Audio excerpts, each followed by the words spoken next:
कहानी का नाम अजनबी हवेली। गर्मी की छुट्टियां चल रही थी। 5 पक्के दोस्त आरव, सिया, नील, तान्या और कबीर ने एक दिन अचानक जंगल के पास एक अनजान लेकिन खूबसूरत जगह पर पिकनिक का प्लान बना डाला। जीप में गाने, हंसी और मस्ती के साथ वे उस जगह पहुंचे। दिन भर झरनों के पास खेलना, फोटो लेना और हंसी मजाक करते करते कब शाम हो गई पता ही नहीं चला।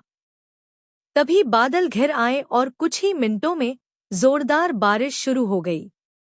ओह शिट, हमने कैंप लगाना ही भूल गए, आरव ने चिल्लाया। यहाँ कोई ठिकाना मिल जाए तो अच्छा हो, सिया बोली ठिठुरती हुई। बारिश से बचते हुए वे कीचड़ भरे पगडंडी से होते हुए आगे बढ़े। थोड़ी दूर पर एक पुरानी वीरान सी हवेली दिखी, जिसके ऊपर टीन की छत पर बारिश की बूंदें तेज आवाज में गिर रही थी। वहां चलो, शायद अंदर रुकने को मिल जाए, तान्या ने कहा।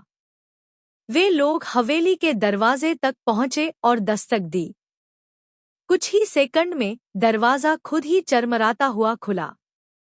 सामने एक बूढ़ी औरत खड़ी थी, सफेद बिखरे बाल, झुकी कमर और आंखों में अजीब सी चमक। बारिश में भीग गए हो? अंदर आ जाओ बच्चों, उसने शांत लेकिन ठंडी आवाज में कहा। वे संकोच करते हुए अंदर आ गए।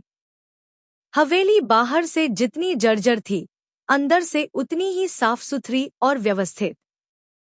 ऊपर कमरों में कपड़े रखे हैं, बदल लो, फिर खाना तैयार है, बूढ़ी औरत ने कहा।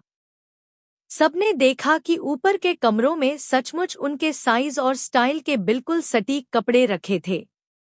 इस पर किसी ने ज्यादा ध्यान नहीं दिया, शायद इसे संयोग मान लिया। सबने कपड़े बदले और नीचे खाने के लिए आ गए। टेबल पर गर्मागर्म खाना रखा था, हर किसी की मनपसंद चीजें। वाह, कितना अच्छा खाना बनाया है, कबीर बोला। और इतनी जल्दी, नील ने मुस्कुराते हुए कहा, लेकिन उसके स्वर में थोड़ी हैरानी छिपी थी।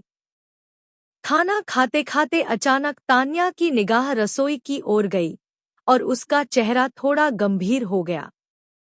क्या हुआ? सिया ने पूछा। कुछ नहीं, बस यूं ही, तान्या ने बात टाल दी। रात गहराती जा रही थी।